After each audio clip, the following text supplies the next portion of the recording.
Alrighty, hello everybody, welcome back to the Alex Parker Road to the Show series here on MLB 22 PS5, episode 34, and it is off-season time. I'm not going to have any music in the back of this because it's all copyrighted, so this is just if you want an update on Alex and what's going on with him stats-wise, and we're going to see what the team does over the off-season. First and foremost, let's get into this and let's look at the bracket.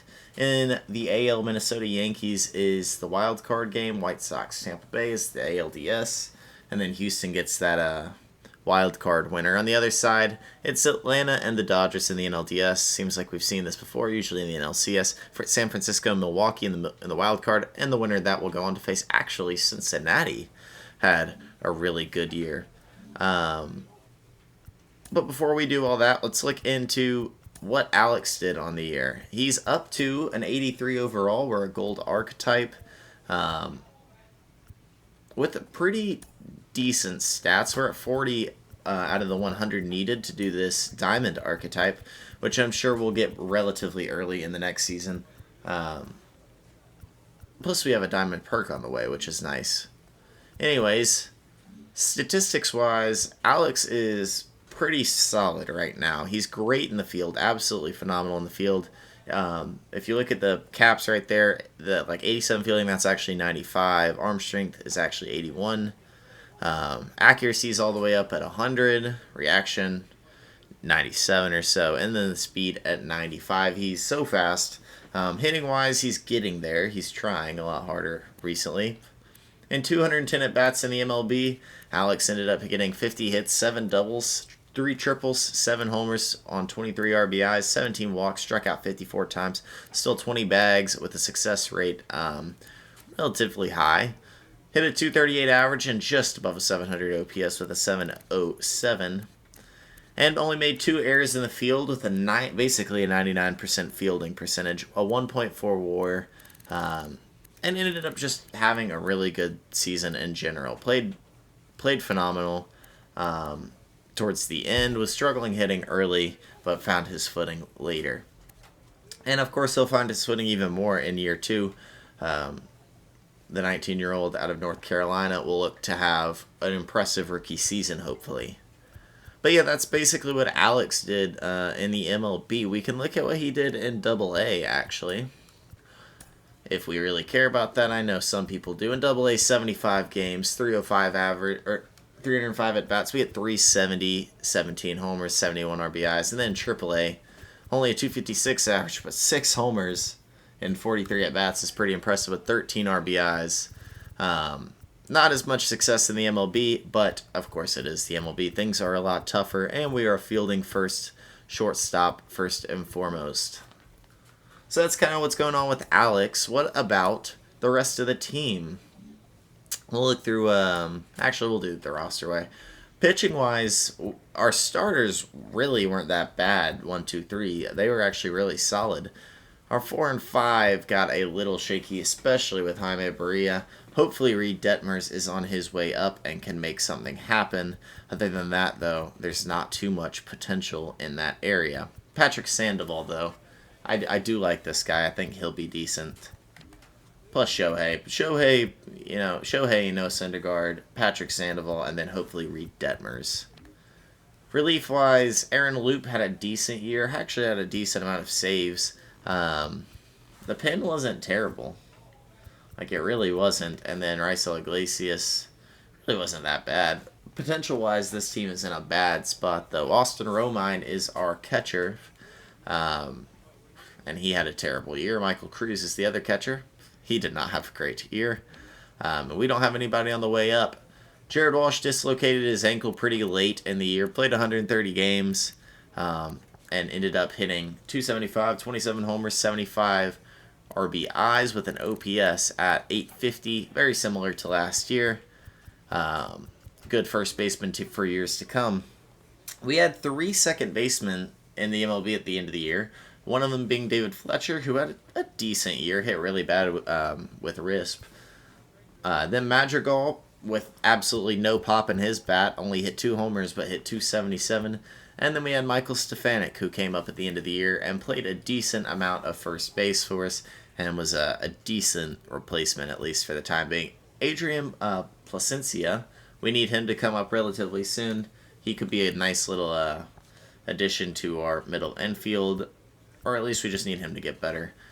And then at third base, we have Anthony Rendon. He had a pretty good year, bounce back year after a not so good last couple seasons where he's been, meh.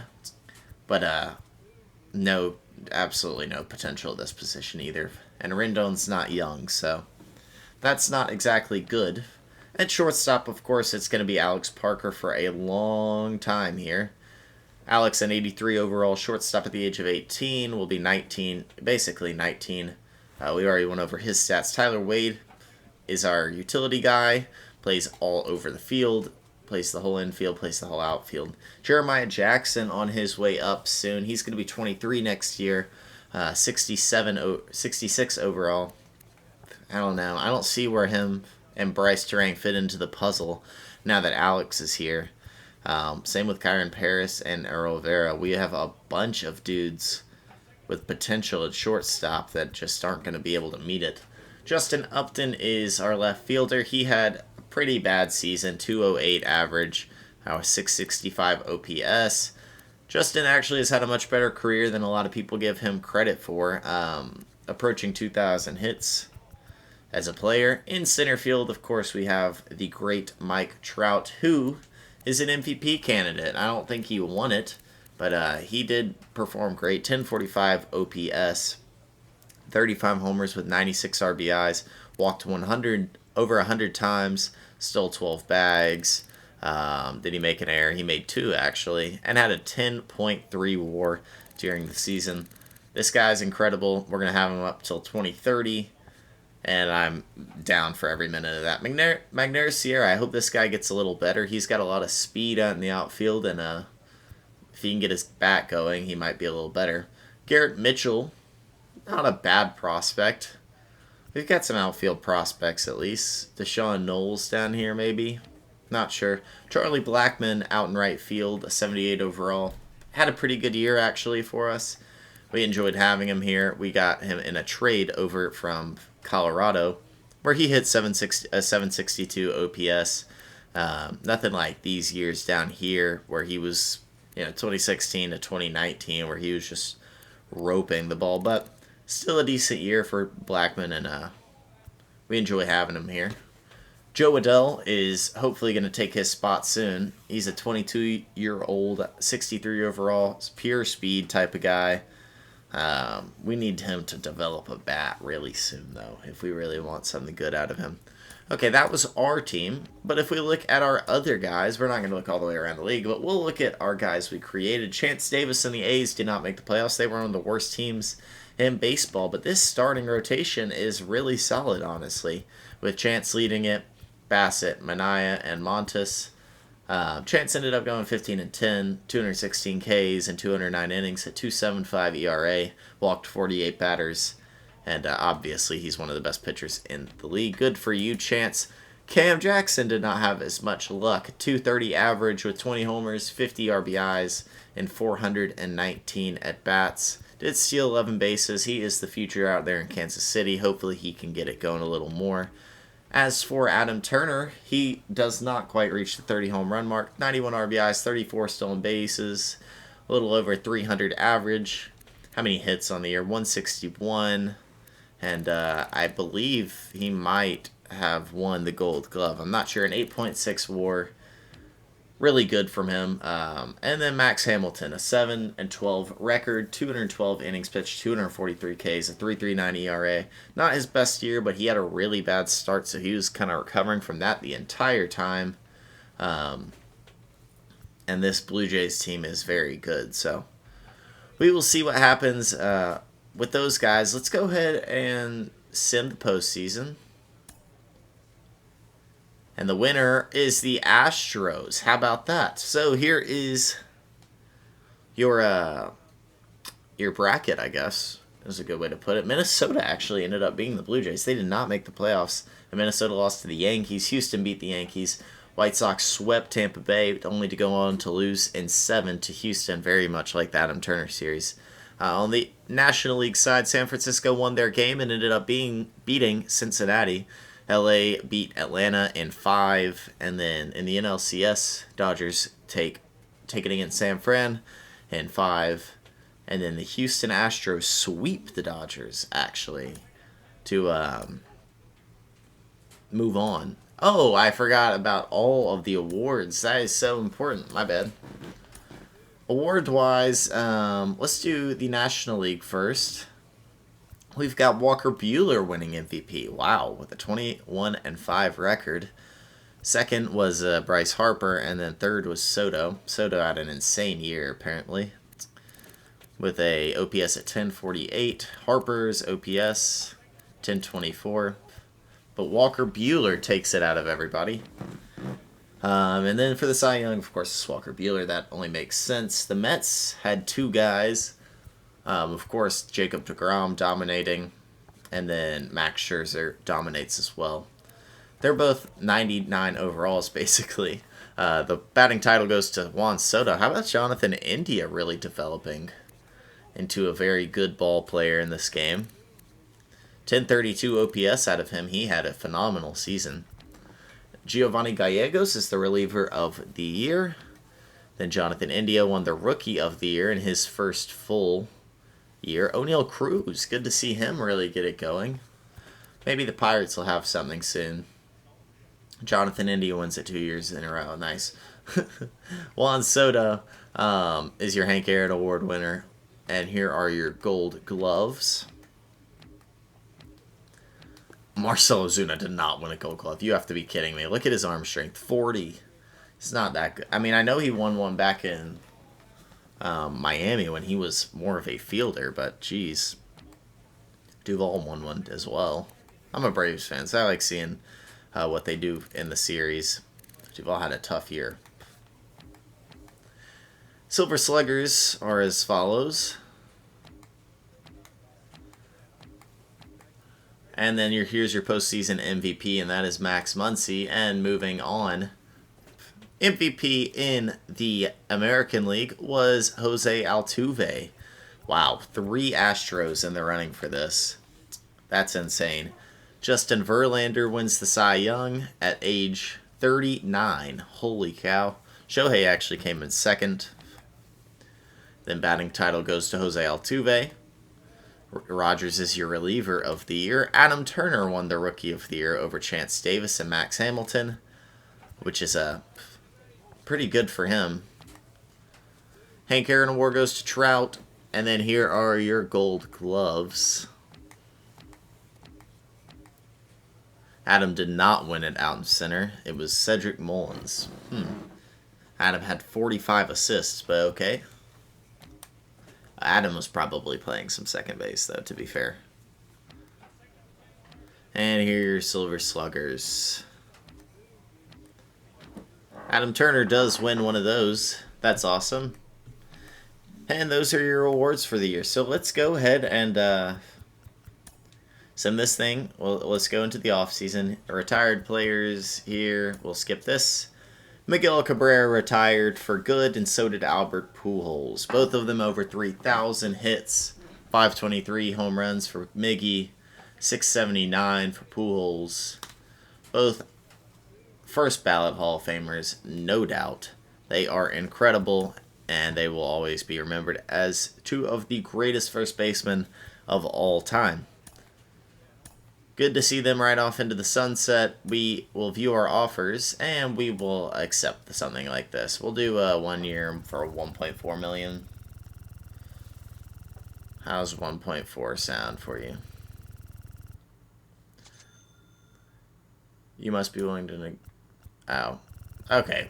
The game is pretty stupid, so we're gonna actually have to sign this for $900. Have refused your... Yeah, sure. Like, money doesn't matter in this game. I don't want to be unrealistic, but they do not let you do anything. So we're going to re-sign with the Angels, of course. We're under team control anyway. Always bothering me, this guy. New to the majors, this player's offered schooling on the structure of his contract. The agent moves on from Let me update how you're feeling. Do you want me to update? Oh, no, it's not necessary right now. We're good here. I'm actually happy in our spot. And we've got spring training, which I'm kind of not sure if I want to play. But what we could do... Actually, I'm not playing spring training. I don't like playing spring training. So we'll just sim spring training and check our stats at the end. To make spring training count. Yeah, sure thing, coach. We'll do fielding or contact. Parker started really bad, apparently. Up at 200. Oh, he's hitting a lot better now. There you go, Alex. 250 spring training or so. 5 homers, 11 RBIs. We'll take it. And we'll advance to the regular season. No one really cares about spring training. I will not lie. We opened the season against the Houston Astros. We are still in 83 overall, of course. Let's check out our opening day rotation. It'll be very similar. Very similar. Shohei Ohtani. No Syndergaard. Who are we missing? Patrick Sandoval. I don't think we're missing anybody. Matthew Boyd and Jaime Barria. We got Matthew Boyd from the Tigers, I guess. We signed him. Mike Mayers is our long relief. Stecking around. A lot of this looks pretty similar. Yeah, it's all pretty similar. No real pluses on the pitching side. Lineup-wise, Madrigal lead off. Wendell, Mike Trout, Jared Walsh, Anthony Rendon, Anthony Alford. Who is this? Okay. Charlie Blackmon, Victor Caratini, and Alex Parker. Didn't really make any huge additions. We do get Joey Wendell, I guess. And he'll play third base for Anthony Rendon, who's now going to be our DH. Anthony Alford, Victor Caratini is our new catcher. We're in the 9-hole on this, and then in the 8-hole on this, but, you know, the game doesn't actually do that. We'll probably end up hitting in the leadoff hole. If we don't, I'm okay hitting in the bottom of the lineup. We can't hit anyway. Right now. Okay, not too many changes. We rank 8th overall, though, in team rankings, and that's pretty solid considering the Astros are 7th. All right. I don't think I have anything else for this episode. We'll face off against the Houston Astros in opening day in episode 35, which is the next one, of course. I will see y'all there. We'll play the first 4 games probably, and we will start our first full season, maybe our rookie season. I'm not sure if it is. But we're going to go for Rookie of the Year if that is the case. If you like the video, hit the like button and subscribe to the channel. We'll see y'all opening day in the next one. That's Alex Parker, episode 34 in the books.